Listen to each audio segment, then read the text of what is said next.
Hi, Roger. Thanks for joining our podcast once more. It's lovely talking to you. Oh, it's always fun to talk to you, Swami. I enjoyed our experience the last time, and looking forward to this one for sure. And the reason I thought this conversation made a lot more sense is because of the new book that you've published, Roger. And it really, threw a lot of interesting thoughts on, on the topic that you chosen, which is, learning begins after graduation for STEM students, right? And I think that's an amazing topic that I saw, and that's the reason I quickly wanted to have a deep dive and an interesting conversation with you. I'm sure it's there are a lot of insights that you're going to throw out of this conversation. I hope so. I'm looking forward to it. Yeah.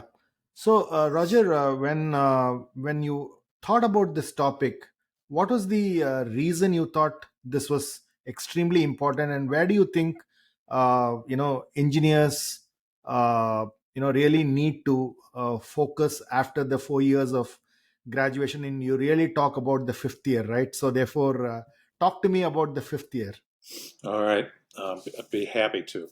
One of the things when I took over training at NASA is we kind of realized that our engineers are really good engineers. They know their numbers, they know their engineering, they know their science, but they had trouble communicating. And they had trouble, I think, what is commonly referred to as soft skills, being able to communicate, being able to work on a project team, being able to get along with others, and along those areas. So, what I wanted to do, and what we did with the fifth year, is I wanted to see what the best way we could help our engineers become better engineers, and the process help NASA become a better organization. So I gathered probably about a dozen engineering professors from around the world, and we met at the Kennedy Space Center. We actually met at the Astronaut Beach House, which is kind of a isolated beach house. It's been there since the Mercury and Apollo days. And we just kind of sat there for 3 days and we talked about if engineering were a 5-year degree rather than a 4-year degree, what would you teach your engineers? Because you've been through engineering school, and it's, proverbial learning through a fire hose. It's just, you're just overwhelmed with the learning engineering, learning math, learning calculus, learning science. But what we wanted to do was see if you had the luxury of a fifth year, what would you teach your students? And as a group, we came up with just a unanimous consensus, and that was better communication skills, better ability to understand yourself as a person, and being able to work together on a team and feel comfortable working on a team, and also learning how to understand the kind of power that an engineer has and the ethics involved with that power. And just in these general and communication skills, of course, how to be able to communicate. Almost everything is done, proceeds forward and advances because you have to have communication. And I think to me, one of the cardinal benefits that I got out of our discussion was when one of our engineers said that we have to understand that precision with words is just as important as precision with numbers. And that stuck with me forever after that, because it's really critical. If you can be the smartest engineer in the world, but if you can't express yourself in a meeting, or can't feel comfortable in a meeting, standing up and either advancing your idea or disagreeing with somebody's idea, if you don't have that self-confidence and that ability to express yourself, you're missing out a lot as being an engineer, because I think there's much more to engineering than just numbers and designing, circuits and that kind of stuff. There's an ability to really make yourself not only a better engineer, but a better person. And that was basically the whole idea of the fifth year. And after we had the discussion, it lasted 3 days, and we went back to the drawing board, my team, and we came up with a curriculum that would help meet some of these. Because I'd be honest with you, I'd be wasting my time if I tried to train NASA engineers in calculus or dynamics, or they know it already. Nobody would attend the courses. But I think when you and I'll tell you another thing that we did was in the past it's always been called soft skills, and I think that kind of turns people off, kind of turns engineers off. Soft skills, we know that, it's not we're supposed to be, more communicative. We're supposed to listen better and stuff like that. But what we did is we changed that to professional skills, and this is something I think is ideal for an engineer, because an engineer has a choice in their career, not just at NASA, but at any organization. You can be an engineer and just do the calculus, do the analytic surveys and designs or whatever. But if you want to move ahead in your career, if you want to become a manager, if you want to become a lead engineer or a chief engineer, you really have to develop those professional skills of communication, feeling comfortable working with other people, feel comfortable with yourself, and engineering ethics, making sure that the decisions you make are the correct type of decisions that are designed to be effective and to help people. So, I would say US is really the melting pot of, building great engineers. And, some of the great innovations of the last 100 years have come from that country. And when you got these professors all over the world to come in and talk about the fifth year, and talking about these professional skills, as you call it, uh, why is it that engineers find it hard to really develop these skills? Say, for example, the communication skills, the decision making skills, working with people. So where do you think they hit a knot, if I were to call it, or a bottleneck? And why is it that this becomes a fundamental block for them? I think it has a lot to do because, in my experience, I think engineers have an analytical mind, and life is very easy for them when it's 1-0 on off, yes, no, where fluid flow can be measured precisely. But in life you don't really have that opportunity, or you don't have that advantage, because human beings are probably in order to proceed and design things, your audience is going to be human beings, and you have to understand your audience before you design something. And human beings are a different breed. They're not as simple as machinery, and they're not as simple as calculus, believe it or not, because you just and they tend, engineers are very rational and logical and analytical, and the rest of the world really isn't. There's crazy things happening that don't make sense, but they continue to happen. And I think it's hard for an engineer or somebody with that mindset to adjust to that, or to even feel comfortable in that type of environment. So I think, in the book, I think one of the most perfect examples of that engineering mindset is Herbert Hoover. And I do a case study on Herbert Hoover. And believe it or not, he was a president that was in office in the United States right at the beginning where the Great Depression happened. And he's always had this. I mean, if you mention Herbert Hoover to somebody, they immediately think, oh, he caused the Great Depression. He was a disaster. But if you study his life, he was an engineer. He was the first engineer to become a president of the United States. He was a brilliant man.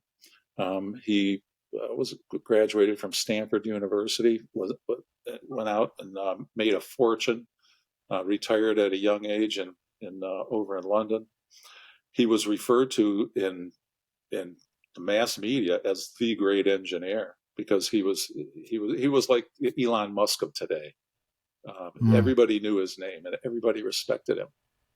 In the outbreak of World War One, the British government and the Allies relied on him he was such an incredible organizer, and he organized the food relief for Belgium and northern France, and negotiated with the Germans and the British to make sure the ships could get through the British blockade, and that make sure that the Germans wouldn't steal the food once it got there, and they would distribute it to the the population in Belgium.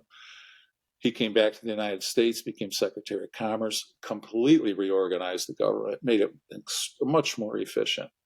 And everything he touched as an engineer, from an analytical standpoint, he did a marvelous job, and he was known as the great engineer. And he easily won he won election to become president in 1928. But as a president, you have to deal with people, and as a president, you have to deal with politics, and that's the worst, probably the worst side of people is politics. And he couldn't do it. He couldn't lie. He couldn't even he had a hard time talking to people. And one of his aides said, when he gave a speech, it's like he's reading from a book. He doesn't even look up. He's just, but to him as an engineer, he's relaying the information to the people, and that's all he needs to do. He never felt the need to go out and shake people's hands and be comfortable with people. And because he didn't have these skills, and then when the Great Depression happened, when the stock market crashed, he looked at it as if it were an engineering problem to be solved. And so he started putting up these different gates and barriers and he's trying to apply engineering to economics. And economics is, just an outcome of people and market. There are no engineering rules to go with economics, and he tried to instill some, and made the Great Depression even worse. And to make things final, here's this man that was honored and considered one of a great engineer. He ran for re-election, and he was up against probably the most suave, most political type of personality, in the country at the time, and that was Franklin Roosevelt. Mm-hmm. Herbert Hoover went into this re-election thinking he was going to win again by another landslide, and he lost by the biggest landslide in American history. And after that, he was just kind of ignored and just put out, what they say, put out to pasture. I think he never could learn from his experience, and to me that is a viewpoint, or a view of a person who has magnificent engineering skills, but doesn't have the people skills, doesn't have the professional skills to go along with it. And it was a perfect case study for the book. And I think any engineer that kind of can look at Herbert Hoover, and I'm an engineer, and I can reflect on his experiences and what he went through. And you say to yourself, well, why didn't you speak better? Why didn't you get more, go out there and shake hands and be comfortable with people? Well, he wasn't designed to do that, and he just couldn't get over it. And what I wanted to try to do with the fifth year program is to look at those potential Herbert Hoovers out there within NASA and teach them that you can become not only a great engineer, you can become a great leader, but you have to learn these professional skills. And sometimes, and for most engineers, I'll be honest with you, I think the professional skills are harder to learn than the calculus and the math and the dynamics and the thermodynamics and those type of subjects. So that was the goal of the fifth year program, and Herbert Hoover was kind of my model in designing it. So if I were an engineer listening to this podcast, and I want to develop my skills around the three areas that you talk about, which is really communication skills, decision making skills, working with people, and talking with precision, as you call it, right? The use of words and the importance of precision of words. Where do I start? Because I'm already I've already graduated. This is not what I taught. That's what I'm taught in schools. I've always been told you're great in math. Okay. Yeah. And now I'm here. I've graduated, and I'm in this real world where I have to have these skills. So where do I start if I have to take incremental steps to get better at these skills? Yeah, exactly. And that's that person that you described is exactly the audience I wrote for in my book. And I think engineers at NASA were at a real advantage because we had a training program that understood that and had the funding and had the managerial support, upper management support to develop those skills. A lot of companies can't afford that or may not have an interest in doing that. So I think the individual has to take it upon themselves to really become more of a, not only just use one side of their brain, but be able to use both sides of their brains. And I think you can start by just by being a little more patient with people and understanding that Okay. people and situations in life. I mean, we all, as an engineer, we all like to see things as black and white and logical and rational, but they are in the test lab and they are on the assembly line and they are, when you're on a drafting board or a CAD computer designing something. But in real life, they seldom are, and you have to learn to adjust to that. And I think the liberal arts are a great way. Um, Reading some great novels. I mentioned in my book about reading Moby Dick. Is reading 1,000 pages of Moby Dick going to help an engineer be a better engineer? A lot of people would say, no, that's ridiculous. I'm wasting my time. What do I need? What do I need to know about hunting whales? Is going to help me be a better engineer. But Mm. when you put the time into a book like Moby Dick or any of the classics, I think it gives you a better framework of what life is really like and what people are really like and how you can motivate people and what motivates other people, engineers and non-engineers. And I think, at NASA, we were at a real advantage. And I think our engineers soon understood that and took advantage of our 5th-year program. And but I realize that some organizations can't afford that.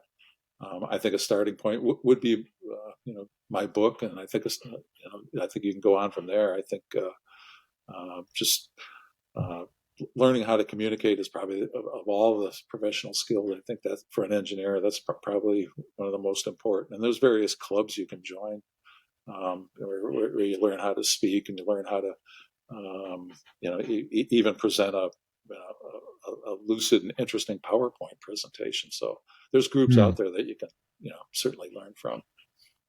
So therefore, so what you're really saying is go read a novel, go read a classic, and when you read them, you realize that there's nothing in black and white. It's everything is in gray, right? So therefore, that's something that you then start to probably not even appreciate. You're a little bit shocked, right? Because whenever I read this various stories in the book, what I realize is, uh, you know they're pretty much blind to many of these skills, right? So therefore, this whole engineering mindset, I'm not even aware that this is something that the pragmatism and the efficiency mindset, Yes, which you talk about, literally takes over, and you just don't get a sense of it, right? So that's it. therefore, how do I build that in my DNA? So what are the things? So if you ask me, how do I take my notes, how do I communicate, what are the little things, little tips that you will give to people to say, what, great, you told me to read a novel. Now, how do I, apply that in my learning? How do I apply that in my interactions with people? Can you explain how one needs to go about it? Yeah, and you touched on something that I consider to be real important. That's an engineer's attitude towards pragmaticism and efficiency. And we Yeah. are trained we're born, I think, from day one, and it's further enhanced and trained us when we're in school. Got to be efficient. Got to save time. Got to save money. Got to make sure that what you do is the most simple, but still the most well designed product that you can have. And what I think for an engineer, the hardest thing to understand is sometimes efficiency isn't correct, isn't the correct approach when you're dealing with people. Sometimes you have to waste time. You have to sit down and talk to them and listen to them, and they might be going off on a tangent and might not make any sense to you, but you still, you have to understand that that's just the way they are. And um, if you're, if all you're thinking about is being pragmatic and being efficient, you end up being like Herbert Hoover, and you lose that touch. And I think one of the most important things you can do sometimes is waste time with a family member, waste time with a friend, waste time with somebody who's a customer. Get to know Mm. them, and you're not going to. I think you go to a gathering or a party or something like that. Most engineers are thinking, "Oh my God, I got to sit and listen to small talk and waste my time. I could be doing something more productive."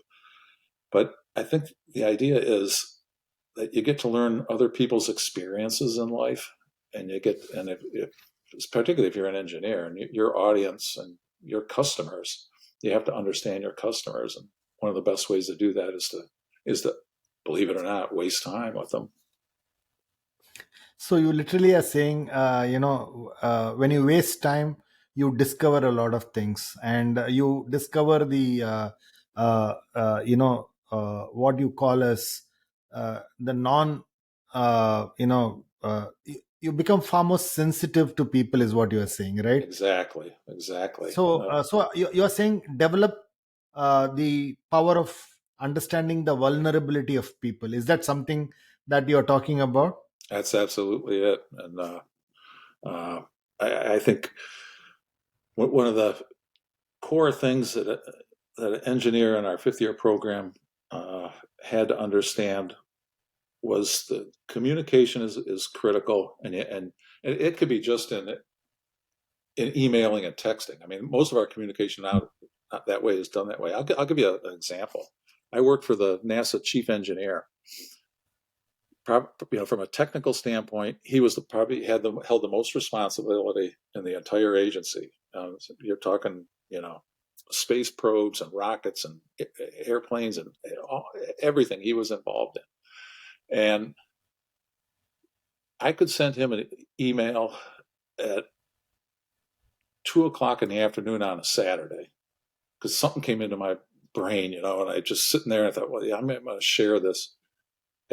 By 2:15, I'd get a response, no matter where he Mm, was. Um, mm, he could be in the headquarters building, and I knew there'd be an important meeting going on that he was either presenting or being part of.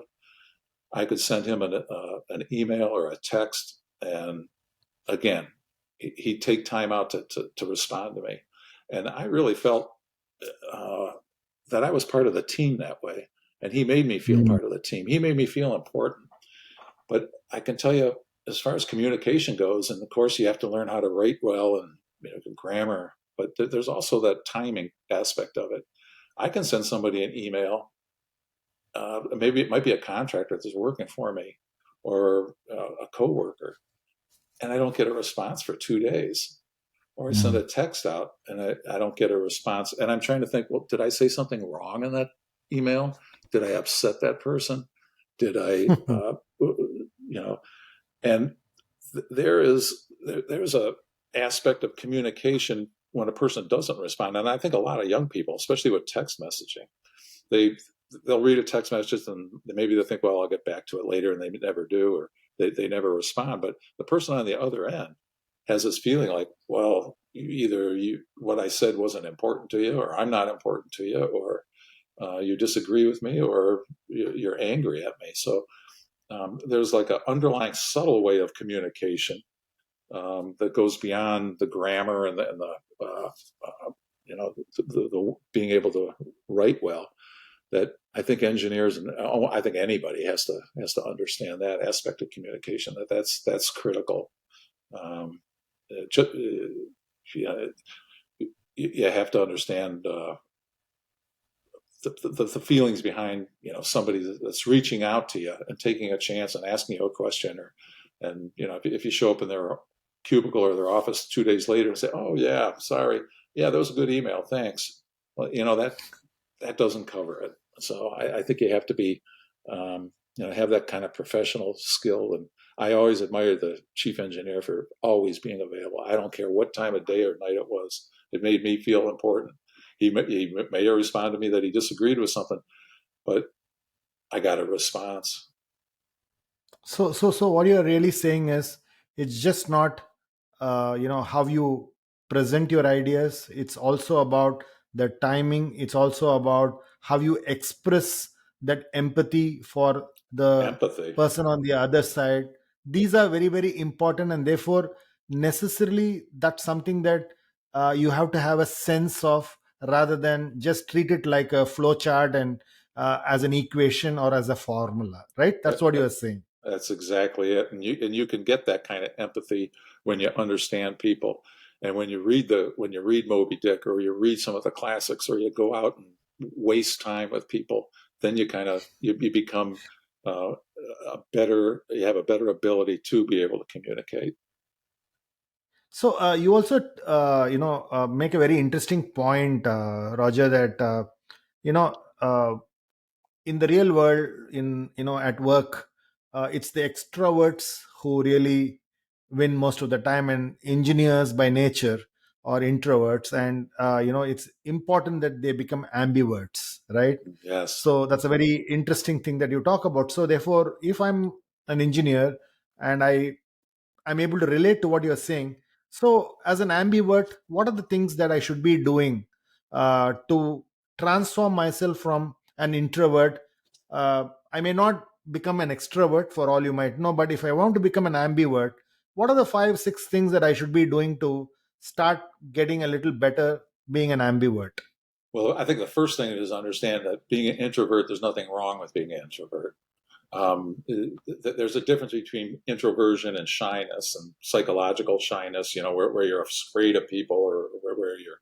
But introverts, and a lot of engineers tend to be introverts. There's nothing wrong with that.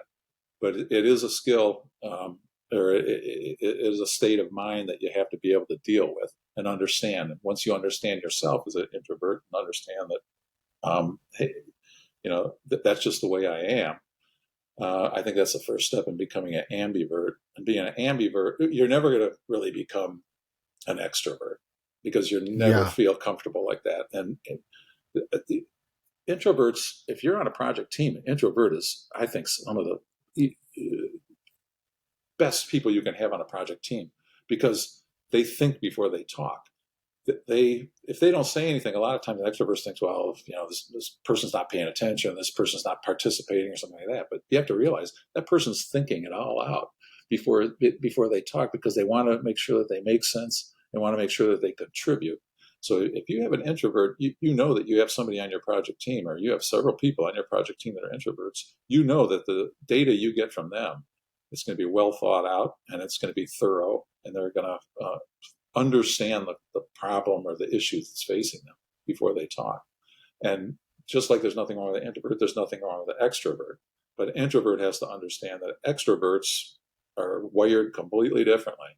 Where an introvert likes to think before they talk, an extrovert talks and then thinks about it.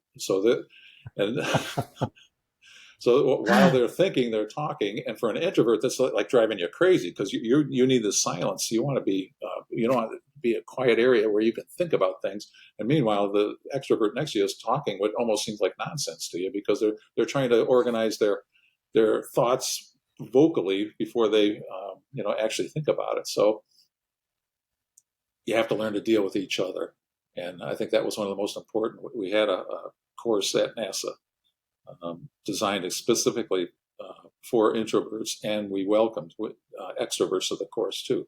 Just because you're all on a team, and you got to learn how to work together, and you got to learn how Hmm. to accept each other, and so you got to find a middle ground. You're never going to become an extrovert. You never want to become an extrovert, but you got to become an ambivert, and that's where you got to just kind of decide. I have to loosen up a little bit. I have to understand the other team members, what they expect of me, and I have to be able to get out there and present my ideas, and do a PowerPoint presentation. And if I have to fake like I'm being comfortable, you got to learn how to do that. Always in the back of your mind, you can realize that being an introvert, and various grades, degrees of being an introvert, but if you're, a real hardcore introvert, you still have to be able to communicate in front of a group, but you also can realize that, hey, this isn't going to last forever.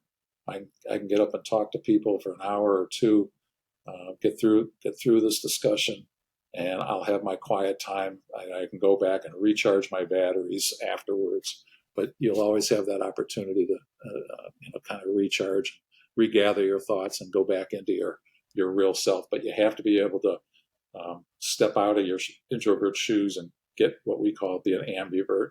And if you want to be able to be successful, it's not easy. But I'll tell you another thing, especially for an introvert, that the more you do it, the more you're comfortable with it, and it's a learned skill, but definitely is an important skill. So you also make a very interesting point in a NASA meeting where as in these are engineers sitting. It's a very important decision being taken, and nobody disagrees, but all of them don't want to do it, right? Yeah. And it's a funny situation, and most of the time you see it in meetings, especially when you're dealing with an engineering mindset, an engineering culture. You don't say it openly that you disagree, but you tend to write it off in your mind. And then what happens, the subsequent impact has serious implications, as you write in the book, right? So how do I overcome that? Because it's not easy, because I may not agree with you, and it's out of sheer respect that I don't want to say anything, and then finally you end up not executing it, which has serious implications. So how do I balance that, Roger, and how did you make that happen at NASA? Yeah, I think one of the classic case studies is that the Challenger decision, where I have a case study in the book about it, where one of the engineers he's a young engineer, he's brilliant, he knows that those O-rings won't survive in that type of cold weather, and they should never launch that. They need to wait. They could wait just 5 or 6 hours till the sun comes out and warms the launch pad a little bit. But management is so determined to move forward with this launch, and he tries to express his opinion, but obviously he's not successful. And the management tells him to take off your engineering hat, put on your management hat. Mm. And he goes and ends up going along with the decision to launch. And we all know the tragedy that happened. He's a young engineer. The rest of his life, he lived with that. Every day, he recalled that he was part of the problem, that he was not able to stop that launch. And Mm. what could he have done better? How could he have communicated his concerns better? How could he, you know, from a communication standpoint, how could he communicate better? From an ethical standpoint, how could he have said, just listen, here's my badge, I quit, I'm not going to be part of this? And Mm. all these things troubled him. He was a great engineer. He knew the numbers. He knew how to do all the analysis that an engineer needs to do. He thought like an engineer, and that was was kind of his downfall in that situation. He lived to regret it. He So learned. how do you recommend he could have handled the situation in hindsight when you look back today? Well, that's yeah, speaking in hindsight is always dangerous, and I talk about that. In the book, that it's the easiest thing in the world. I don't know, and I tell you, be honest with you, I think that's a terrifying thing for me. Is I don't know Mm. how I would have done, how I could have done Mm. better. Um, maybe get more vocal. Maybe just try to uh, be able to express yourself in a way that um, you know not hold anything back. Say, listen, this is going to cause an explosion if we do this. I know Mm. from my analysis that these O-rings can't withstand these type of temperatures, and you're taking a risk that is not only endangering 7 lives, 7 astronauts, it's endangering America's course in space and billions of dollars worth of hardware along those lines. It's something that might, you know. touch an engineering manager a little bit better. But I think that's the terrifying thing is that you have to understand, and I think he's a great case study for especially for a young engineer, that you got to do your best to speak up, and you're given an awful lot of responsibility as an engineer, and I think a lot of engineers don't even realize that. But as far as everything engineering does is revolves around safety and the well-being of people, building bridges and things like that, and building rockets and airplanes, Products. and yeah, all those type of products. It all revolves around safety, and you have a huge responsibility. And if you see something that it isn't safe or it causes a risk, I think engineers. Another thing is engineers are always thinking in terms of risk. And if you Hmm. can prove along those lines that you're taking a risk to such an extent that if we do have a problem, it's going to be much worse than missing the Hmm. schedule or paying an extra few dollars to fix a component or taking the time out to, you know, uh, repair a faulty sensor or something like that. Um, So maybe what you're really saying there is, rather than look at the efficiency and the power of the engineering design, if you focus on the risk, and therefore, if you were to really talk about the risk of the wastage of money, the risk of because that's one other way of looking at efficiency, right? It's billions Absolutely. of dollars being thrown into the James Webb Telescope. So you're really looking at risks from a uh, you know uh, prudence, risk from protecting the company, risk from reputation. So these are Exactly. things which are very soft skills, I would say, professional skills, which then people respect and then say, hey, he or she is making sense. Mhm. So when you have that skill, you are able to then move from the rational to the irrational side of the human values. And Mhm. that's something that, if you are able to shift your conversation, your ability to transpose yourself becomes very, very good, right? Absolutely. And you hit on a perfect uh, concept when it comes to risk, and that's an organization's reputation. And once you have a faulty product that gets out there, your customers, you might take the risk and think, okay, it could be a space shuttle, it could be a TV set, it could be a car. If you set something out there that might not be the best engineering in the world, and it's part of the Mm. steering or something, and that steering eventually goes bad after a year, and so somebody's spent $20,000-$30,000 on your car, on your product, and they're the steering wears out, you lost a customer for most part. I mean, Yeah. they'll never buy another car from you, and there's kind of a hidden cost in that risk that an engineer has to be aware of, and especially an engineering manager. So the other thing that really stuck me, Roger, is this example of the English units versus the metric units. Yeah. And it's a brilliant example of actually teams working. And can you tell that story on I think there would be everyday stand up meetings, there would be status updates, and yet there is miscommunication, and yet there is no clear communication between these teams, which led to a huge disaster.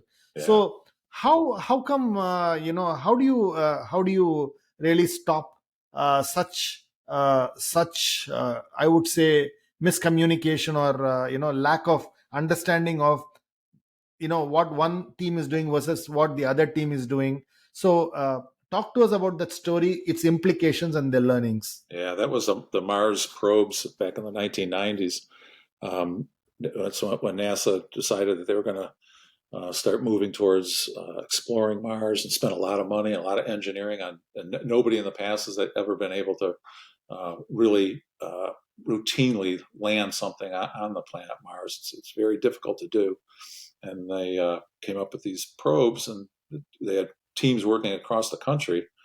One team was dealing in metric units, and the other team was dealing in English units. And this is a good example that here's this probe is probably the most technically advanced piece of hardware ever built, and it worked. But its problem came from not from a difficult technical standpoint. It came from the most simple uh, situation that could have been, something that was overlooked, and that was that one team was using metric and one team was using English units. And sometimes, an engineer or certainly a project manager on a team like that has to understand that. I think it's a perfect example where engineers get the engineering right. They designed and built this probe, but they didn't get the communication and the professional skills right, and being able to communicate and work together as a team, like you mentioned. And what happened was the probe got to Mars, and they're getting ready to land. And the team back at, I believe it was JPL, was wondering, oh, they're getting these weird readings, like we should be on the surface by now. And all of a sudden they lost communication. And then the team, management team was gathered afterwards and discovered that the flaw is that one team was using metric and one team was using English, and they overshot Mars, and the probe was never seen again, and there's $1 billion down the drain. And that goes back to our discussion earlier about your reputation. Up to that point, NASA had landed on the moon, people on the, 7 times we sent astronauts to the moon. We developed all this incredible hardware, and all of a sudden, we make a mistake like that. I mean, that in the past, when we made a mistake, it was just some kind of incredible technical thing that most people, most of the taxpayers in America and the media people didn't really understand. They figure, well, it's so incredibly technical and difficult that we'll give them a little bit of leeway on an accident like that. But when it comes to something as simple as a 3rd or 4th grader should be able to understand the difference between metric and English units, you end up your customer base, your taxpayers, all of a sudden start to lose faith in your ability to do your job, and your reputation suffers. And I go into the case study. NASA became kind of a late night TV talk show uh, uh, joke for several years, and it took us years and really it's changing the entire NASA culture before we were able to change that. The other thing, Roger, I found very, I would say, provocative and very, very impactful was this example of understanding the intent that you talk about. In the the Abraham Lincoln's case of the general giving discretionary powers to his general, right? And this discretionary power almost sends a message of an intent, and the person on the other side understands the intent. And this is a very important non-verbal method of understanding what my boss wants, what my manager wants, what my leader wants. uh, can you talk to the can you talk to me about how important is that, and how do you build this sense of intent between people? That's a tough question, and I think it's particularly if you're going to manage a team of engineers.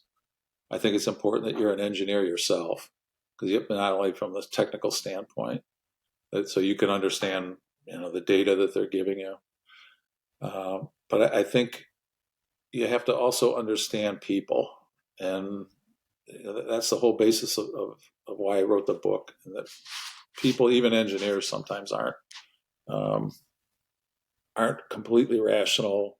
That they have their own unique outlooks. They have their own unique idiosyncrasies that you have to understand and deal with, and you have to develop a culture, a teaming culture, with your group, with your project team, so that they understand what the goal is and what your goals are and what your limits are and what you'll what your what their responsibility is, what you expect from them, and what they can expect from you, and your ability to facilitate their job, make their job easier, and just so that it's kind of weird. A project team is made up of people, and that they're all completely different machines. But as a manager, you have to be able to make those, like gears work together and make sure those people Yeah. understand each other. And we focused a lot on that at NASA, how to develop, not only how to develop leaders, but also how to become a good team member. And Hmm. and that's where it goes back to our discussion earlier about you can be an introvert, but you can still be a critical part of a team. And same thing, you can be an extrovert and still be a critical part of the team. It's just getting them to be able to work together. So, which brings me to a very important point in today's software companies, right? This thing about teamwork sometimes is overdone, right? Because I'm able to communicate well. I go out for lunches. It all looks like we are all communicating very well, right? Mhm. So, how do you contrast that with being objective yet being people focused? How do I balance that? Yeah, and that's difficult. I think it's particularly difficult for an engineer. Is I'll give you an example. When I would have my engineering cap on at a meeting early on, say we had an issue or a problem on a project team, and on Friday I'd go home and I think, well, I'm going to think about this over the weekend. Monday morning I always had a team meeting, and where we'd come up with, we'd make decisions. But all weekend it would be bothering me and festering in my mind. I'd be thinking about it, and by Sunday night I had a solution. This is the way we're going to do that. And then I go into a meeting and I would I would say, okay, here's the problem. What do you think about it? And I would end up defending my own thought. And I had already made up my mind before I went into the meeting. And I think you have to learn how to prepare yourself to be much more open and much more understanding. And another thing that I found with project teams is to have a diverse project team is critical, because if everybody on my team is a mechanical engineer, when we come across a problem or an issue, we're all going to come up with the same solution. Basically Hmm. because that's our mindset. But if I have somebody that's involved with, different phases of engineering, of systems engineer, electrical engineer, if I have people involved from finance, if I have people involved that don't know engineering at all, but are product testers or things like that, I get a different viewpoint. And all of a sudden, Hmm. you have to have that. That's a real strength of having a diverse team, is having different viewpoints. And the other thing is being a manager that's has the ability to be objective and to listen to these and think, well, maybe I wasted my whole weekend thinking about this because this person over here came up with a solution in about 5 minutes because he's dealt with it, or he or she's dealt with this before, or understands it, the problem better than I do. So, as an engineer, this brings me to the next question. How do I overcome biases? You talk about several biases, right? Yeah, Lovely points that you make there. So, walk me through, how do I overcome those biases? yeah. The first thing is to recognize those biases and to understand that um, gosh, they're built into your brain. That that's just the way your brain's functioning. So you have to kind of sometimes outsmart your brain, and that's Hmm. to sit down and reflect after when you're trying to come to a decision. This is why I always try to, as a person, and we also taught this, is to not make snap judgments. I think that's the worst thing you can do, because then you're using your emotion most of the time to come up with okay, this is the way we're going to do it, and you're not giving yourself that opportunity to sit back and reflect, or sit back and listen to other people's viewpoints. And I think for under the, and there's I think I probably list 10 of the most common biases that I come across at Correct. NASA in my decisions. Um, but there's a whole bunch more of them. But the ones that I stress in the book, I think, are more in line with the type of biases that an engineering brain might have. And Absolutely, absolutely, and therefore, to overcome those biases, how do you overcome those biases? So, is it about not jumping into conclusions? Is it about slowing down? Is it about sleeping over the points that are being made?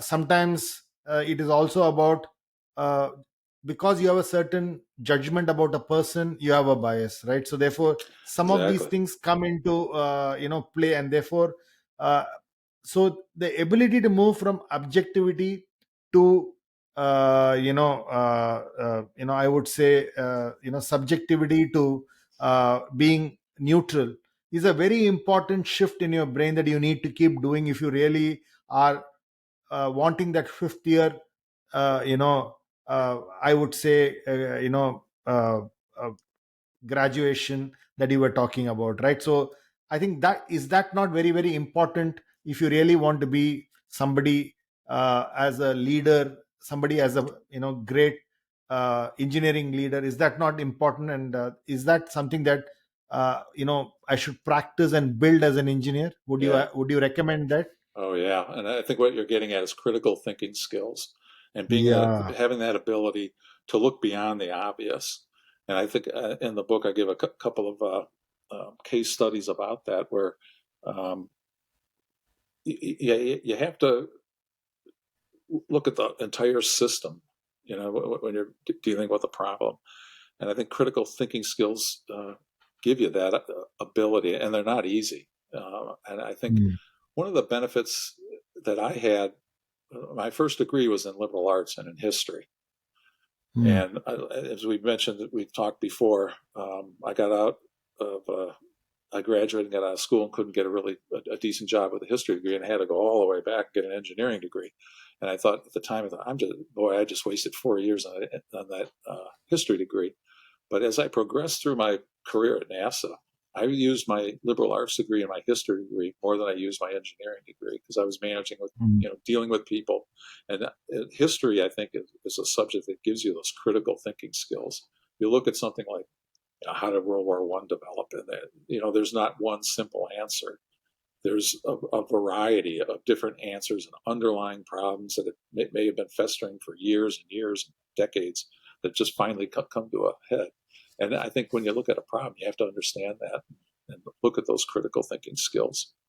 And to me, like I mentioned, um, I think it was the, the the ability to have a liberal arts degree and understand critical thinking skills, and particularly history.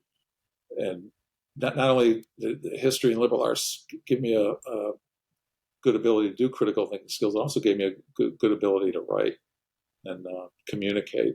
I think those were advantages that I had at NASA that other engineers didn't have, and those were opportunity. I think we use that as an opportunity to kind of teach engineers the importance of those Mm. skills. But So I don't want all our go ahead, engineers go to ahead. go. I don't want all our engineers to go back and get a history degree. I just we just wanted to teach some courses in communication and critical thinking skills. And to be honest with you, that's why I wrote the book. It was a culmination of uh, So tell me, Roger, my final question, as I read this book, a very interesting point that you make is the importance of judgment, yeah, okay, for an engineer. So how is judgment different from decision? yeah. And this is a tough one. And I talk about judgment in the chapter in the book about engineering ethics and morality. And I Mm. think a lot of times in society we're told, well, don't be judgmental, don't judge a person, don't judge a book by its cover, don't and but when it comes to morality and making a right decision, an ethical decision, you have to draw a line, and you have to say, yeah, I'm not going to cross this line. And in order to draw that line in the sand, you have to make a judgment. You have to say, um, you might not agree with me, but I don't think this is the proper way to go. And uh, and making a judgment is never easy, because 50% of the people are most likely not going to agree with you. But you have this built-in concept within yourself, your conscience, that's already making judgments for you, and it can be the way you were raised, or the way you're, what you're, how you're were raised as far as religion goes and things like that. You have to make a judgment, and you have to stick to it. So Roger, so if I were an engineer and saying that I have the next 2 decades, and I'm an young engineer, I've got the next 2 decades to really grow in my career. uh, what skills do you think, now having done a full round of what you have done, what would you recommend to me, saying which skills are very very important for me, and I should go about mastering those skills? Give me the top 3 or 4. Well, I think we hit on them in our discussion and in the book. I think communication is critical, and you have to learn how to be able to communicate. Precision with words is just as important as precision with numbers. You also have to understand, and I think a lot of engineers don't understand how much power they really have from an ethical and from a moral standpoint. They're just looking at hardware, they're just looking at numbers and data, but that data translates into a product or a system or a process that people are going to use. And there's so many different case studies where engineers didn't understand just really the kind of risks that they were taking, and people's lives were affected by that. And in the book, I talk about Albert Speer. Um, Yeah. he was always I was always fascinated with like I said, I majored in history, and even as a young man growing up, I read his books, and for the life of me, I couldn't understand how could such an intelligent person, how could somebody, just a brilliant engineer, incredible organizer, how could he allow those skills, to be used by Hitler and the Nazis by Mm. some estimates, he prolonged the war by an extra year just because of his Yeah. ability to transform the German economy even while they're getting bombed. Brilliant man, but he did 2 things. I think ethics and morality were too difficult for him because he was an engineer. And ethics and morality, there's no right, there's no black and white. There's always a gray area there that is confusing. And I think most engineers think, well, I'm not going to bother with that.